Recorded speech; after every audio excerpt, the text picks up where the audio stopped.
கலந்து பிரியாணி தயாரிப்பது தெரிய வந்துள்ளது.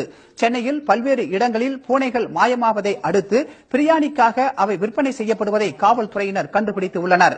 கடந்த ஒரு மாதத்தில் மட்டும் ராயப்பேட்டை, தியாகராயர் நகர், அடையாறு, கோட்டூர்புரம், அண்ணா நகர், ஆவடி உள்ளிட்ட பகுதிகளில் பூனைகள் நடமாட்டம் மாயமானது.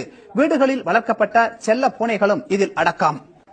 செங்குன்றம், பல்லாவரம், ஆவடி உள்ளிட்ட பகுதிகளில் சில கடைகளுக்கு வாடிக்கையாளர் போல் சென்ற போலீசார் அக்கடைகளுக்கு பூனைகளை சப்ளை செய்யும் கும்பலை பொறி வைத்து பிடித்தனர். அவர்கள் செங்குன்றம் பகுதியில் உள்ள நாடோடிகள் என தெரிய வந்துள்ளது. அவர்கள் அளித்த தகவலின் பேரில் செங்குன்றத்தில் சாக்கு மூட்டையில் மறைத்து வைக்கப்பட்டிருந்த 12 பூனைகள் மீட்கப்பட்டன. இறந்த நிலையில் 4 பூனைகள் கைப்பற்றப்பட்டன. காக்கா பிரியாணியை தொடர்ந்து இப்போது சென்னையில் பூனை பிரியாணி விற்கப்படுவதால் பிரியாணி பிரியர்களே உஷாராக இருப்பது நல்லது. ஒளிப்பதிவாளர் டேவிட் ஆண்டனியுடன் ராம செல்வராஜ், சன் நியூஸ்.